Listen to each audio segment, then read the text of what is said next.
Hello student, अस्सलाम वालेकुम और welcome back to my channel. मैं हूं इंजीनियर उस्मान खान और इस वीडियो के अंदर हम डिस्कस करेंगे चैप्टर नंबर 14 के इंटरनल क्वेश्चंस। इंटरनल मार्किंग करेंगे हम डिटेल से कि कौन सा हमारा लॉन्ग क्वेश्चन बनता है, कहाँ कहाँ पर हमारा शॉर्ट क्वेश्चन बन रहा है और कहाँ कहाँ पर हमारे एमसीक्यूज बन रहे हैं। तो डिटेल से इंटरनल मार्किंग मैं करवाऊंगा। चैप्टर नंबर 14 के लेक्चर्स हो चुके हैं पूरे। अगर अभी तक आपने लेक्चर्स नहीं लिया तो लेक्चर्स भी ले सकते हो, डिस्क्रिप्शन में प्लेलिस्ट का मैं लिंक डाल दूंगा। और इस वीडियो में स्पेसिफिकली हम पूरे चैप्टर की मार्किंग करेंगे कि इंटरनली क्या कुछ हमने याद करना है, ठीक है। और साथ साथ लॉन्ग क्वेश्चंस की हेडिंग बनाएंगे, शॉर्ट क्वेश्चंस कहां पर बन रहे हैं उन पॉइंट्स को डिस्कस करेंगे, एमसीक्यूज कहां बन रहे हैं उन पॉइंट्स को डिस्कस करेंगे।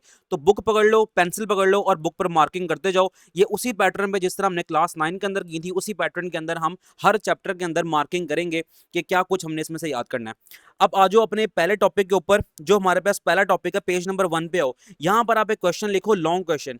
क्या explain the behaviour and properties of gases, liquids and solids on the basis of kinetic particle theory. ये जो मैंने लॉन्ग क्वेश्चन लिखा हुआ है ना, ये भी आप अपनी बुक पे लिख लें और फिर अब हम इसका आंसर डिटेल से डिस्कस करते हैं।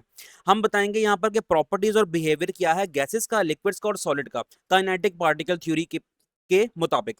तो सबसे पहले आपने ना हेडिंग बनानी है। यहाँ पर जो पैराग्राफ नंबर आपका 3 बनता है, ये बन रहा है आपका पैराग्राफ नंबर 3। यहाँ पर आप हेडिंग बनाओ गैसेस की, ठीक है। गैसेस की हेडिंग बनाओ तो पैराग्राफ नंबर 3 आपने पूरा लिख देना है। कहां पर खत्म हो रहा है? ये सेम टेम्परेचर पे खत्म हो रहा है, ठीक है। पहली हेडिंग हमारी गैसेस की बनेगी और पैराग्राफ नंबर 3 हम पूरा लिखेंगे। अगली हेडिंग हमारी बनेगी लिक्विड की और हम ये पैराग्राफ नंबर जो 4th बनता है हमारा, ये वाला, ठीक है, according to the kinetic particle theory, यहां से लेकर थ्री टाइप्स ऑफ मोशन तक। तो यहां तक हम लिक्विड की हेडिंग बनाएंगे। और तीसरी हेडिंग हमारी होगी सॉलिड की, जो कि बनता है पैराग्राफ नंबर 5। तो सॉलिड में आपने जो कुछ सॉलिड सब्सटेंसेस से शुरू करना है और जहां पर ये पैराग्राफ खत्म हो रहा है यहां तक लिख देना है। अब ये लॉन्ग क्वेश्चंस की आपकी 3 हेडिंग्स हो गई हैं और आपने इसको याद कर लेना है। अब इन 3 हेडिंग्स के अंदर जो कुछ हमने लॉन्ग के लिए याद किया होगा ना, वहां पर देखते हैं कि शॉर्ट हमारे क्या बन रहे हैं। सबसे पहले आप आ जाओ अकॉर्डिंग टू वाले पे, ठीक है। इस वाले पैराग्राफ के ऊपर आ जाओ। यहां पर मैंने क्वेश्चन लिखा है, ये अगर आप पढ़ सकते हो, why do gases exert pressure, कि गैसेस प्रेशर क्यों लगाती हैं। अब यहां पर अगर आप आओ, the pressure exerted by the gases, इस लाइन को आपने कंटेनर तक याद कर लेना है। ये सिर्फ एक लाइन है और आपका ये शॉर्ट क्वेश्चन पूरा हो जाएगा, ठीक है। ये वाई डू वाला जो मैंने क्वेश्चन लिखा है ना, ये यहां पर कवर हो रहा है, तो ये आपने एक शॉर्ट क्वेश्चन मार्क कर लेना है। अच्छा, इसके अलावा एक और शॉर्ट क्वेश्चन आपका बनता है, बल्कि एमसीक्यू बनता है। ये देखो एमसीक्यू बन रहा है कहां से, यहां से। The average kinetic energy of the particle is directly proportional to the temperature measured on Kelvin scale. आपने बताना है कि काइनेटिक एनर्जी डायरेक्टली प्रोपोर्शनल है टेम्परेचर के, kinetic energy of average particles, ठीक है। Average kinetic energy of particles इस तरह बोलो, वो डायरेक्टली प्रोपोर्शनल है टेम्परेचर के। ये हमारे लाइन में लिखा हुआ है, इस लाइन के ऊपर। तो ये आपने एमसीक्यू के लिए मार्क कर लेनी है और इसको मेजर किस पे करते हैं? केल्विन स्केल पे, ठीक है। ये आपका एक एमसीक्यू हो गया। अच्छा, अब एक और शॉर्ट क्वेश्चन पे आओ। यहां पर मैंने लिखा हुआ है कि why do liquid have fixed volume but no fixed shape. Why do liquid have fixed volume but no fixed shape? ये शॉर्ट क्वेश्चन बनाओ। और जो लिक्विड वाला आपने पैराग्राफ याद किया हुआ है according to the kinetic theory से लेकर मूवमेंट तक, ये लिक्विड वाला पैराग्राफ आपने जो कि लॉन्ग के लिए याद करोगे ना, तो शॉर्ट के अंदर भी आपने इसको इस तरह कवर कर लेना है। तो ये शॉर्ट क्वेश्चन यहां से बनता है। अब इसी क्या बिल्कुल इसी पैटर्न पे हमारा एक और शॉर्ट बन रहा है, वो क्या है? Why do solids have fixed shape and volume? तो हमारे पास ये जो पैराग्राफ है, सॉलिड सब्सटेंसेस में consist of ions and atoms, यहां से शुरू करना है और आपने फिक्स वॉल्यूम पे जाके इसको खत्म कर देना है। तो ये आपका लॉन्ग क्वेश्चन भी यहां पर हो गया। एमसीक्यूज मैंने बताया दो, एक बताया मैंने इंपॉर्टेंट एमसीक्यू, वो भी कवर हो गया। और साथ साथ हमारे पास जो शॉर्ट क्वेश्चन बन रहे हैं इंटरनल 3, वो भी कवर हो गया। अच्छा, आप एक और शॉर्ट क्वेश्चन पे आओ। आप यहाँ पर ये जो हमारे पास थिंग्स टू नो है ना, यहाँ पर आओ। Molecules present in a gas. अब यहां पर बताया हुआ है कि गैस के मॉलिक्यूल्स और जो लिक्विड के मॉलिक्यूल्स हैं, इनके अंदर 3 तरह की मोशंस होती हैं, ठीक है, जिनका नाम है ट्रांसलेशनल, रोटेशनल एंड वाइब्रेशनल। तो ये आपने एमसीक्यू के लिए भी प्लस शॉर्ट क्वेश्चन के लिए भी आपने इसको याद कर लेना है। अब होप सो आपने इस टॉपिक के अंदर से जो कुछ याद करना था, आपने सब कुछ तरतीब से मार्क कर लिया होगा। उम्मीद है कि सारी बातें समझ भी आ गई होंगी। अब इंटरनल एनर्जी को आप करो फॉर शॉर्ट क्वेश्चन, ठीक है। ये आपके पास सिर्फ और सिर्फ 3 लाइनें हैं, इनको आप सॉल्व कर लो। साथ साथ ये जो क्विक चेक है, मैंने सारे लेक्चर्स के दौरान सॉल्व कराए हैं ये। तो आप मेरे अगर वीडियो में सर्च करो और क्विक चेक लिख देना सामने, तो आपको मेरी वीडियो आ जाएगी और वहां पर आ जाकर आप इनके आंसर्स भी लिख सकते हो। अगर लेक्चर्स नहीं लिए हुए तो फिर जिन्होंने लेक्चर्स लिए हैं उनको पता है कि इनके आंसर्स क्या हैं। तो इंटरनल एनर्जी को आप शॉर्ट क्वेश्चन के तौर पर याद करो, क्विक चेक भी साथ में याद कर लेना। अच्छा जी, इसके बाद हमारे पास आता है ये वाला topic, inter conversion of physical state. अब इसके आगे ना 3 सब टॉपिक्स हैं। जो हमारे पास पहला सब टॉपिक है ना, conversion of solid into liquid, जिसका नाम मेल्टिंग भी है। इसमें से लॉन्ग तो नहीं बन सकता क्योंकि ये बहुत छोटा है।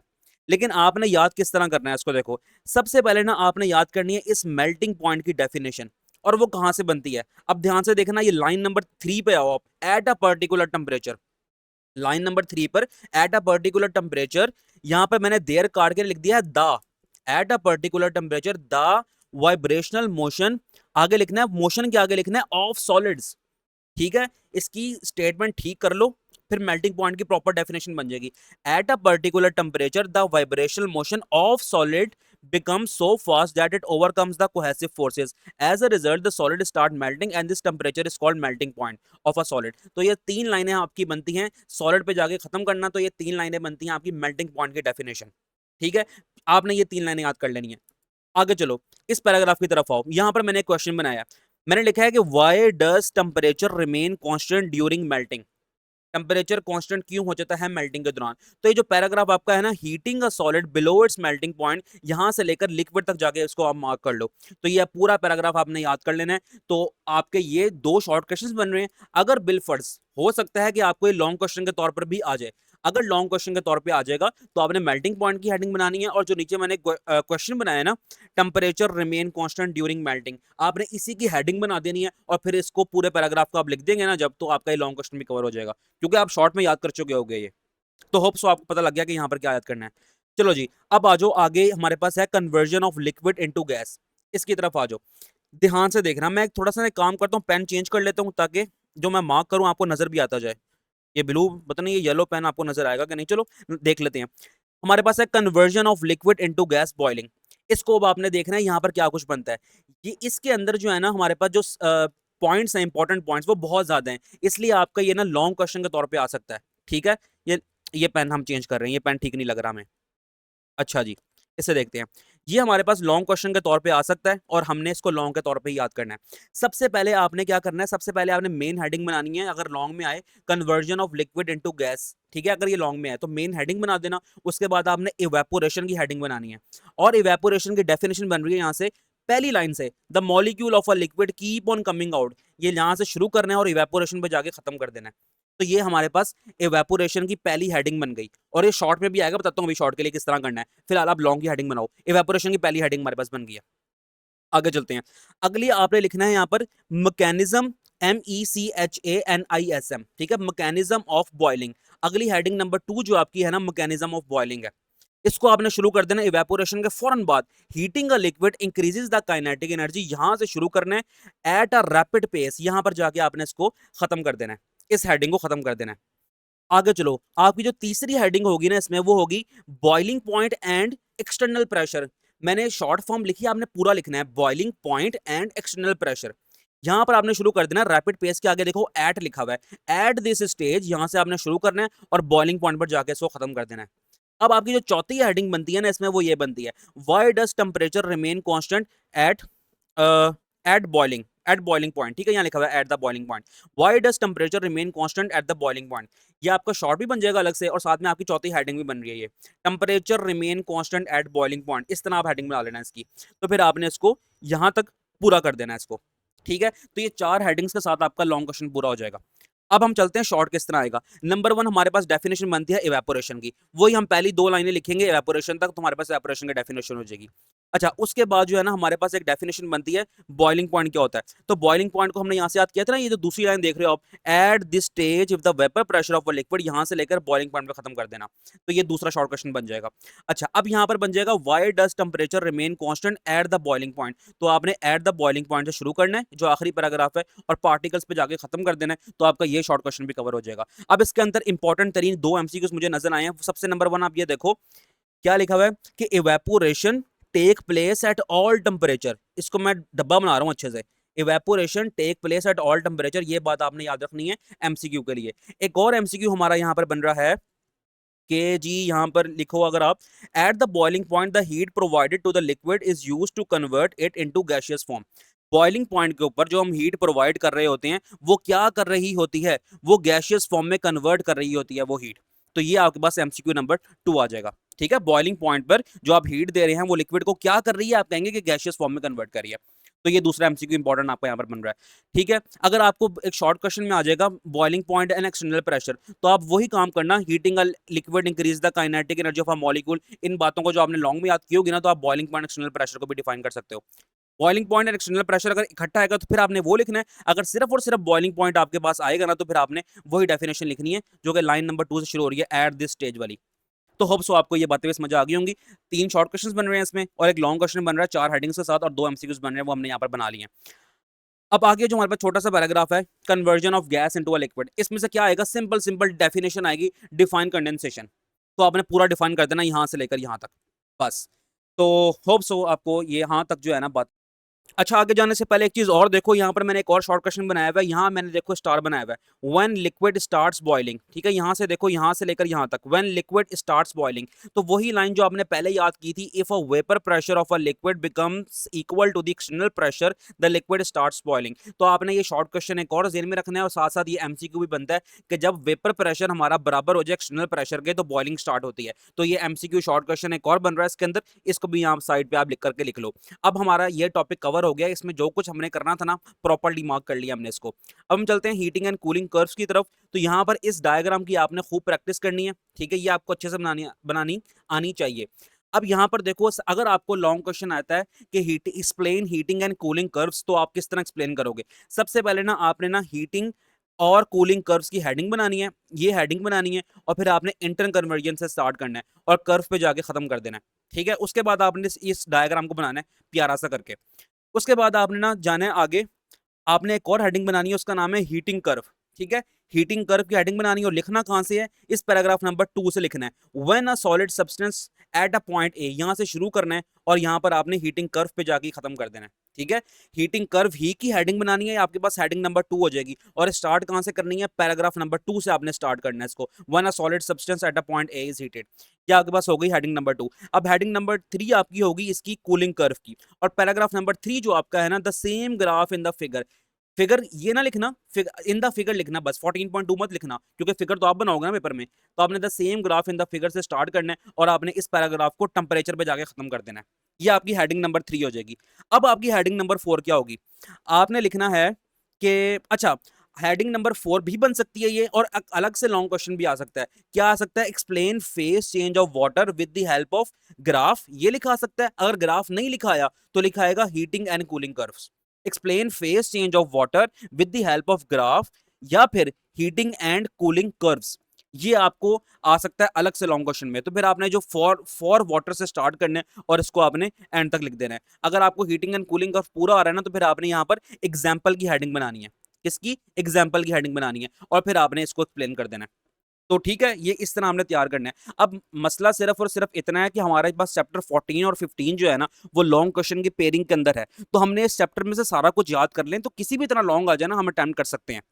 वैसे ये इतना इंपॉर्टेंट नहीं है heating and cooling curves, important सिर्फ और सिर्फ इसमें यहाँ पर है explain phase change of water. ये वाला जो पॉइंट है ना, ये असल में इंपॉर्टेंट है।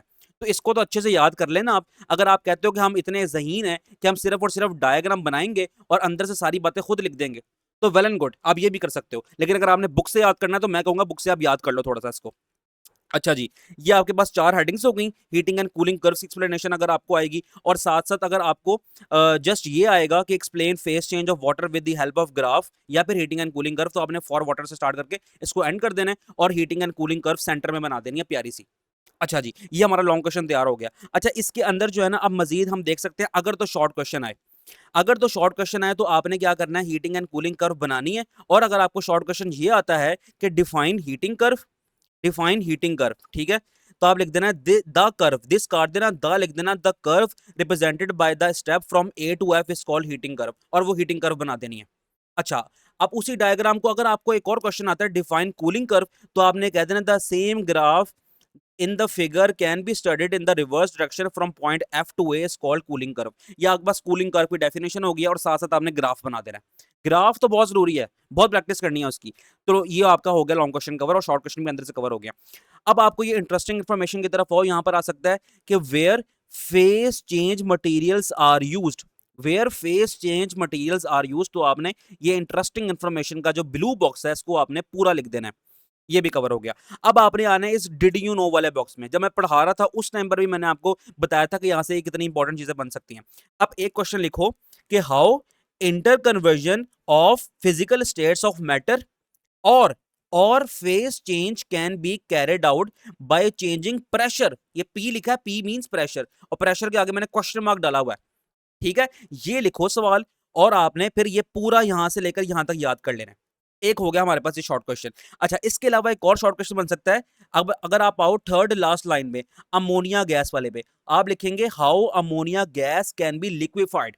How ammonia gas can be liquefied, और फिर आपने अमोनिया गैस से शुरू करके इस 25 डिग्री सेल्सियस पे जाके खत्म कर देना है। तो ये एक और शॉर्ट क्वेश्चन बन सकता है। इसके अलावा एमसीक्यूज के लिए बहुत ही इंपॉर्टेंट ये बातें हैं, 1 मेगा पास्कल वाली बातें हैं, 25 डिग्री सेल्सियस वाली बातें हैं, -34 डिग्री सेल्सियस वाली बातें हैं।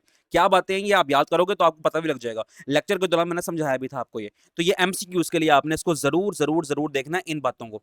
अब हमारे पास ये जो टॉपिक है ना वो खत्म हो गया। अब हम चलते हैं आगे, इवेपोरेशन एंड बॉइलिंग। यहां पर तो आपको इतनी मेहनत करने की जरूरत नहीं है। ठीक है, आपने जस्ट जाना है यहाँ पर difference between evaporation and boiling, जो कि आपको शॉर्ट में भी आएगा और लॉन्ग में भी आएगा। कंस्ट्रक्टेड रिस्पॉन्स क्वेश्चन याद हो अगर आपको 14.1, तो वहां पर भी difference between evaporation and boiling पूछा हुआ था। तो आपने इसको चारों के चारों पॉइंट्स आपने याद कर लेने हैं। शॉर्ट में आएगा तो वो आपको स्पेसिफाई कर देगा कि बताओ 2 बता दो, 3 बता दो। ठीक है, लॉन्ग में आएगा तो फिर आपने चारों लिखने हैं। अच्छा जी, इसके अलावा एमसीक्यूज के लिए ना मैंने एक बहुत ही इंपॉर्टेंट बात देखी है, जो कि मैं आपको ऊपर भी बता के आ गया हूं। वो क्या कि evaporation occurs occurs at all temperature. Evaporation her temperature पर होती है। ये आपका एमसीक्यू है, ये दूसरी मर्तबा आ रहा है, तो जरूर याद कर लेना इसको। इवेपोरेशन हर टेम्परेचर पे होती है। आगे एक और एमसीक्यू आ रहा है, increasing the temperature of water increases the rate of evaporation. ठीक है, ये because the number of water molecule escaping the surface also increase. इसको आपने एमसीक्यू के तौर पे भी देख लेना है और शॉर्ट के तौर पे भी देख लेना है, लेकिन मेन जो चीज है ना वो एमसीक्यू ही है। और ये लाइन जो पहली लाइन है पैराग्राफ नंबर 2 की, इंक्रीजिंग से लेकर इवेपोरेशन तक। ठीक है, टेम्परेचर इंक्रीज तो इवेपोरेशन भी इंक्रीज, ये आपका एमसीक्यू बनता है यहाँ पर। बस ये 2 एमसीक्यूज ऊपर से तैयार करो यहाँ पर, ये जो मैंने बताए हैं। इसके अलावा जो लॉन्ग और शॉर्ट के लिए करना है वो डिफरेंस वाला हमने ये पूरा टेबल याद कर लेना है। हो गया। अब जो इंपॉर्टेंट तरीन लॉन्ग क्वेश्चन इसके अंदर बनता है ना वो ये बनता है, और वो मैंने बनाया हुआ यहाँ पर। हाउ एक्सटर्नल प्रेशर, ईपी लिखा है, external pressure effects the rate of evaporation. How external pressure effects the rate of evaporation, ये आपके पास बनता है इंपॉर्टेंट तरीन लॉन्ग क्वेश्चन। अब इसको किस तरह मैनेज करना है वो देखो। सबसे पहले आप हेडिंग बनाएंगे। ये आपने जो क्वेश्चन है ना इसी की हेडिंग बना लेनी है, जो इन्होंने हेडिंग बनाई है ये आपने हेडिंग बना लेनी है, और आपने ये 2 लाइंस लिखनी है। ठीक है, यहां से लेकर यहां तक। अगली आपकी हेडिंग होगी हेडिंग नंबर 2, वो होगी इफेक्ट ऑन इवेपोरेशन। तो आपने पैराग्राफ नंबर 2 ना रेट ऑफ इवेपोरेशन, यहां से रेट ऑफ इवेपोरेशन से स्टार्ट करना है और डिफिकल्ट पे जाके खत्म कर देना है। अब आपकी जो हेडिंग नंबर 3 होगी वो होगी effect on boiling point. Boiling point पूरा लिखना, और फिर आप शुरू करेंगे पैराग्राफ नंबर 3 से, व्हेन अ लिक्विड बॉयल से स्टार्ट करेंगे एंड इसको यहां पर एंड पे जाके एटमॉस्फेरिक प्रेशर पे खत्म कर देंगे। ये तो आपके हो गए 3 हेडिंग्स के साथ, 3 सब हेडिंग्स, और एक आपकी जो मेन हेडिंग बुक ने बनाई है वो वाली हेडिंग। इसके साथ आपका ये लॉन्ग क्वेश्चन। अच्छा, अब ये लॉन्ग क्वेश्चन आपने कर लिया है। इसके बाद जो है ना आपने एक और शॉर्ट क्वेश्चन यहाँ पर देखना है, और वो ये शॉर्ट क्वेश्चन बनता है हमारा कि why boiling point of water lower at Murree than at Karachi. ठीक है, बॉइलिंग पॉइंट जो है वो लोअर क्यों होता है मरी में एज कंपेयर टू कराची। तो इसका आंसर आपने लिखना है यहाँ से। तीसरी लाइन देखो इस पैराग्राफ की, इफ यू लिखा है ना तो यू काट के आपने वी कर देना है। If we measure the boiling point of water, यहां से शुरू करना है और एटमॉस्फेरिक पर जाके एटमॉस्फेरिक प्रेशर पे जाके आपने इसको खत्म कर देना है। तो आपने लॉन्ग क्वेश्चन के तौर पे तो आपने इफेक्ट ऑन बॉइलिंग पॉइंट आपने ये याद किया होगा ना, तो आपने इसको फिर आपने शॉर्ट क्वेश्चन के तौर पे भी इस तरह इसको मर्ज कर लेना है। तो होप सो आपको यहाँ पर जितनी मार्किंग हो सकती थी ना तो हमने वो कर ली है। अब हम चलते हैं यहाँ पर सब्लिमेशन की तरफ। तो सब्लिमेशन आपको शॉर्ट में भी आ सकता है और लॉन्ग में भी आ सकता है। तो इसके लिए हम क्या करेंगे, सबसे पहले हम डेफिनेशन की हेडिंग बनाएंगे और सब्लिमेशन तक इसको हम याद कर लेंगे। या आप शॉर्ट में आएगा उस टाइम भी आप कवर कर सकते हो, लॉन्ग में आएगा तो आपने पहली हेडिंग आपने यही बनानी है। तो नंबर 1 लॉन्ग की हमारी डेफिनेशन की हेडिंग बन गई। आगे आपने बनानी है एग्जाम्पल की हेडिंग, और फिर आपने ये जो सॉलिड कार्बन डाइऑक्साइड वाली एग्जांपल है ना इसको कवर करना है यहाँ तक। फिर आपने बनानी है एग्जांपल नंबर 2 की हेडिंग। एग्जांपल यहाँ 1 कर देना, इधर यहाँ आप कर दो 2, एग्जांपल 2। ठीक है, फिर आपने अनदर कॉमन एग्जांपल से शुरू करना है और वूलन क्लोथ पे जाके खत्म कर देना है। ये आपकी दो एग्जांपल्स हो गई हैं। अगर आपको शॉर्ट में आएगा तो डेफिनेशन और ये दो एग्जांपल्स भी हो जाएंगी, लॉन्ग में आएगा तो तरतीब भी आपकी यही होनी चाहिए। पहली हेडिंग आपकी डेफिनेशन की, दूसरी हेडिंग आपकी एग्जांपल 1 की, तीसरी हेडिंग आपकी एग्जांपल 2 की, और अब आपने क्या करना है, चौथी आपकी जो हेडिंग, अच्छा लॉन्ग के लिए आप ना करना है इसको, लेकिन शॉर्ट के लिए आपने इसको याद करना है। वो क्या करेंगे आप याद, from where does the energy come during sublimation. ये आपने शॉर्ट कर लेना है यहां से, ठीक है। जस्ट लाइक इवेपोरेशन से शुरू करना है और वेपर फेस पे जाके खत्म कर देना है। शॉर्ट क्वेश्चन के लिए आपको ये आएगा, और लॉन्ग क्वेश्चन के तौर पे आएगा ना तो आपने सिर्फ डेफिनेशन और दो एग्जांपल्स लिख देनी है। अच्छा आगे क्या लिखना है, लॉन्ग क्वेश्चन वो आपको बताएगा कि आपने क्या लिखना है। अब होपफुली यही होगा कि आपसे वो पूछ लेगा एप्लीकेशंस ऑफ सब्लिमेशन बताओ, define sublimation with examples and write down two applications of sublimation. ये इस तरह लॉन्ग बन सकता है, ठीक है। तो बस हमारे यहाँ पर जो है ना शॉर्ट और लॉन्ग कवर हो गए हैं, और ये जो मैंने स्टार बनाया हुआ ना ये शॉर्ट जरूर कर लेना, जस्ट लाइक इवेपोरेशन शुरू करना और वेपर फेस पे जाकर खत्म कर देना। आगे आपके पास शॉर्ट क्वेश्चन बनता है डेपोजिशन का, तो वो तो पूरा कर लेना, 3 लाइनें बनती हैं, 2.5 लाइनें बनती हैं, तो एग्जांपल्स भी आपके पास हो जाएंगी और साथ साथ डेफिनेशन भी हो जाएगी। अगर आपको एमसीक्यू में पूछता है तो फ्रॉस्ट बता देना, फ्रॉस्ट किसकी एग्जांपल है, फ्रॉस्ट एग्जांपल है हमारे पास डेपोजिशन की। तो एप्लीकेशंस आपने पूरी याद कर लेनी है, एज इट इज जो लिखा है उसी तरह आपने याद कर लेना, उस तरह लिख देना है। अब हमारे पास एक और लॉन्ग क्वेश्चन बनता है यहाँ पर। लॉन्ग क्वेश्चन क्या बनेगा, explain Boyle's law on the basis of kinetic theory. Explain Boyle's law on the basis of kinetic theory, ये आपके पास बन जाएगा लॉन्ग क्वेश्चन। अब इसको किस तरह मैनेज करना है, सबसे पहले आपने बनानी है स्टेटमेंट की हेडिंग, किसकी, STATE, स्टेट MENT, स्टेटमेंट की आपने हेडिंग बनानी है, और ये लिखना है द लॉ स्टेट्स दैट, यहां से शुरू करना है और टेम्परेचर पे जाके खत्म कर देना है। हेडिंग नंबर 2 आपकी होगी क्या, मैथमेटिकली, फिर आपने लिखना है mathematically Boyle's law is written as, ये फॉर्मूला और साथ में जो लिखा है ना इन्होंने इसको लिख देना आपने। तो बस ये दो हेडिंग्स आपकी कवर हो गई। अब तीसरी हेडिंग आपकी बनती है किसकी, एक्सप्लेनेशन की। अब एक्सप्लेनेशन में आपने according to the kinetic theory से शुरू करना है और बॉयज लॉ पर जाके खत्म करना है। तो ये आपकी 3 हेडिंग्स बन जाएंगी लॉन्ग क्वेश्चन में। अब चौथी हेडिंग आपकी क्या बनेगी, experimental verification of Boyle's law. ये आपने लिखना है, लेकिन डायग्राम, डायग्राम मस्ट है, डायग्राम जरूर बनाना। हो सकता है कि आपको अलग से भी लॉन्ग क्वेश्चन आ जाए एक्सपेरिमेंटल वेरिफिकेशन का, तो आपने फिर डायग्राम के साथ इसको एज इट इज लिख दो, कोई इंटरनल हेडिंग नहीं बन रही इसमें। अच्छा जी, अब हमारे पास एक और लॉन्ग क्वेश्चन आ रहा है चार्ल्स लॉ का, उसको भी हमने इसी तरह मैनेज करना है। अच्छा लॉन्ग क्वेश्चन किस तरह बनेगा, जिस तरह बॉयल्स लॉ का बना था, explain Charles law on the basis of kinetic theory, यही लॉन्ग क्वेश्चन इसी तरह आ जाएगा। और हमने किस तरह करना है इसको, जिस तरह हमने बॉयल्स लॉ को मैनेज किया था। किस तरह, आपने स्टेटमेंट की हेडिंग बनानी है, स्टेटमेंट की आपने हेडिंग बनानी है, ये आपकी पहली हेडिंग होगी, और द लॉ स्टेट्स दैट, यहां से शुरू करना है और आपने इसको केल्विन स्केल पे जाके खत्म कर देना है। उसके बाद आपने हेडिंग नंबर 2 बनानी है मैथमेटिकली की, और आपने ये लाइन लिख देनी है पूरी, ठीक है, V directly proportional to T, और आगे P and mass of a gas are kept constant, ये लिख देना है। अब तीसरी हेडिंग आपकी वही होगी एक्सप्लेनेशन की, और आपने अकॉर्डिंग टू से शुरू करना है और डेफिनेशन से पहले पहले तक चार्ल्स लॉ तक इसको आपने एक्सप्लेनेशन में लिख देना है। एक्सप्लेनेशन लिखोगे, आधी एक्सप्लेनेशन लिख देना और बीच में डायग्राम बना देना, ठीक है। या फिर ऐसा करो कि आप पहले तो स्टेटमेंट और मैथमेटिकली लिखने के बाद डायग्राम बना दो और फिर आप एक्सप्लेनेशन की हेडिंग दे दो, जिस तरह आपको खूबसूरत लगता है ना उस तरह आपने लिखना है। लिखना सारा कुछ हर बुक की वर्डिंग ही लिखनी है, ये बात याद रख लो, बुक की वर्डिंग को मत छोड़ना, इसी से नंबर मिलेंगे आपको।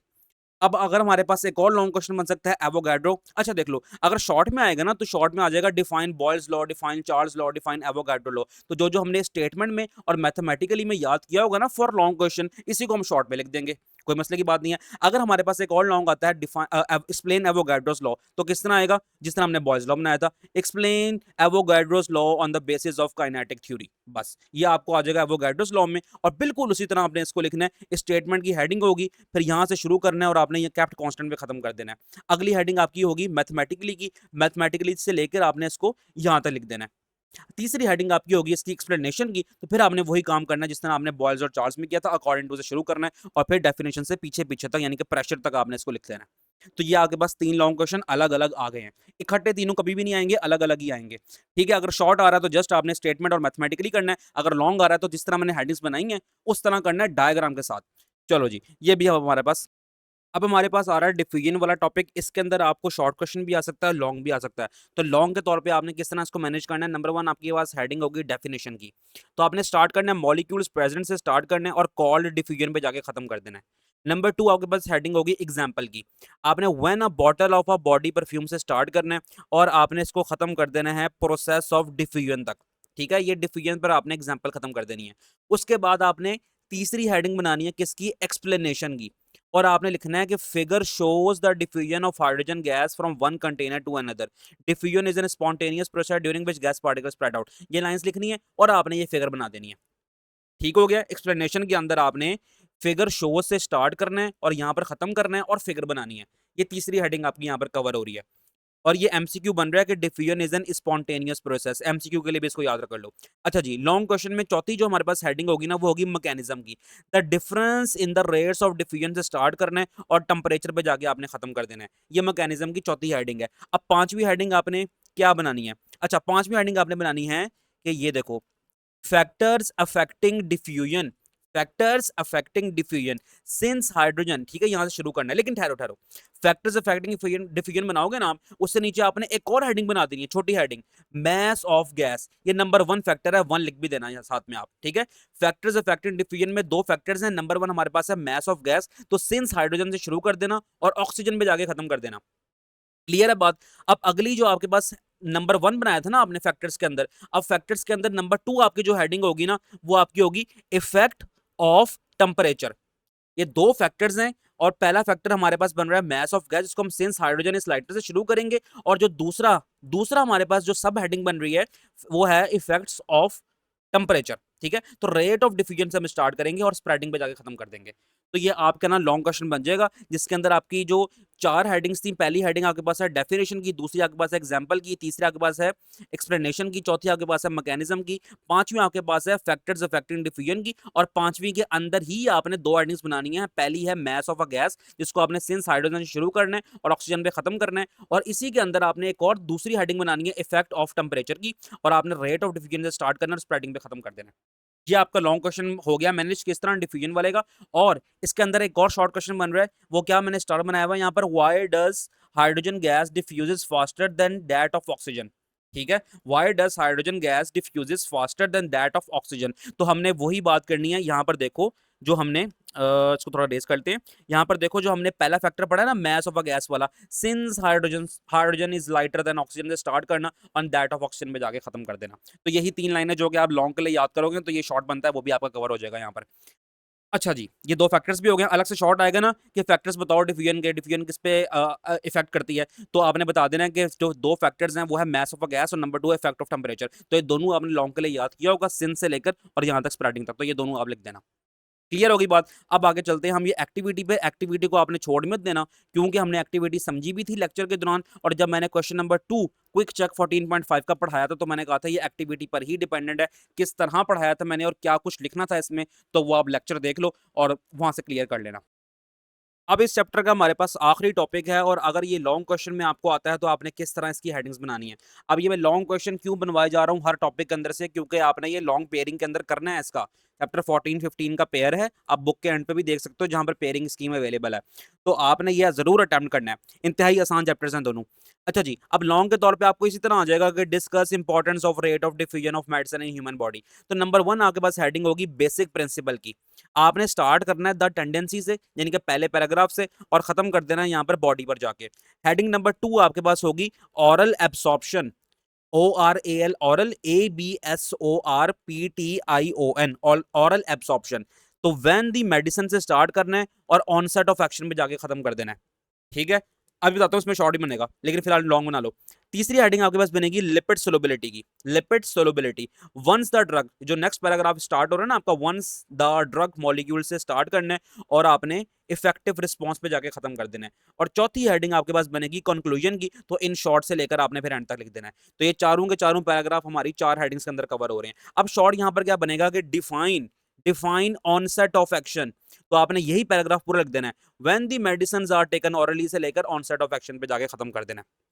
ठीक है, एक शॉर्ट क्वेश्चन हमारे पास यहाँ पर ये हो गया। अब एक शॉर्ट क्वेश्चन हमारा यहाँ से बनता है कि लिपिड सोलुबल से लेकर आपने रिस्पॉन्स पे जाके ये एक शॉर्ट क्वेश्चन बनाना है, और शॉर्ट क्वेश्चन मैंने लिखा तो नहीं है लेकिन मैं डिक्टेट करवाता हूँ आपको, आप लिख लो खुद से। Why do lipid soluble drugs show a more effective and quicker response in the body?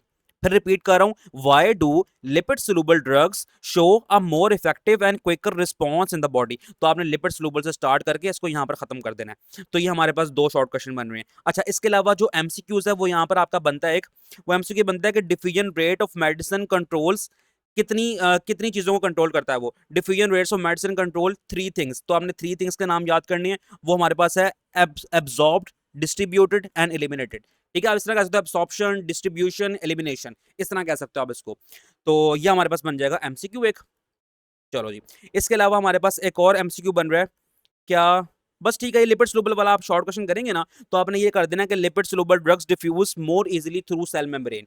ये लिख लो आप यहाँ पर, lipid soluble drug diffuse more easily through cell membrane. या आपके पास एक और एमसीक्यू बन रहा है कि लिपिड सोलुबल ड्रग्स जो हैं वो कहाँ से इजीली पास आउट कर सकते हैं, तो हम कहेंगे वो सेल मेम्ब्रेन से। कॉन्सेप्ट ले रहे हैं ना अगर इसका, तो मैंने बड़ा जबरदस्त लेक्चर दिया था इसका, तो आप जाके प्लेलिस्ट में ले भी सकते हो और सर्च भी कर लेना, यूट्यूब पे मेरा लेक्चर आ जाएगा, तो आप ले सकते हैं वहाँ पर। मैं डिस्क्रिप्शन में प्लेलिस्ट का लिंक भी डाल दूंगा और भी एंड स्क्रीन पर भी आपको शो हो जाएगा। एक प्लेलिस्ट में बना लेता हूँ जिसमें इंपॉर्टेंट क्वेश्चन, जिसमें इंटरनल क्वेश्चन हमने मार्क किए हुए फुल चैप्टर्स के, एक प्लेलिस्ट वो बना लेते हैं, और एक प्लेलिस्ट आपको वो शो करवा देते हैं कि जिसमें हमने फुल बुक के लेक्चर्स अरेंज किए हुए हैं। तो इसके साथ साथ ही मैं इस चैप्टर को और इस लेक्चर को खत्म करता हूँ। अब मिलेंगे आपसे नेक्स्ट लेक्चर में। अभी हम पहले बुक की जो, जिस तरह हम बुक में से लेक्चर्स खत्म करते जाएंगे ना, उसी उस तरह हम, जिस तरह चैप्टर हमारा एंड होगा उसी तरह हम इंपॉर्टेंट क्वेश्चंस की वीडियो बना देंगे। तो आप बुक में अंदर अंदर इसकी मार्किंग कर सकते हो। एमसीक्यूज शॉर्ट लॉन्ग हर एंगल से मैंने आपको मार्क करवा दी है, कुछ भी नहीं छोड़ा मैंने। तो आपने इसी तरह इसको तैयार करना है, सारी हेडिंग्स आपके साथ हैं, आपके पास शॉर्ट क्वेश्चंस हैं, एमसीक्यूज हैं, किस तरह प्रिपेयर करने हैं आपने, अब ये आप पे डिपेंड करता है कितनी मेहनत आप करते हैं। मैंने लेक्चर सारे दे दिए हैं, मैंने मार्किंग सारी करवा दी है, अपनी तरफ से मैंने 100% दिया है। अब ये आपकी जिम्मेदारी है, आप किस तरह इसको मैनेज करते हैं और किस तरह तैयारी अपनी करते हैं और पेपर्स में पूरे नंबर भी ले सकते हैं। तो अब हम करते हैं लेक्चर को खत्म, मिलते हैं नेक्स्ट लेक्चर में, अपना ख्याल रखें, अल्लाह हाफिज़।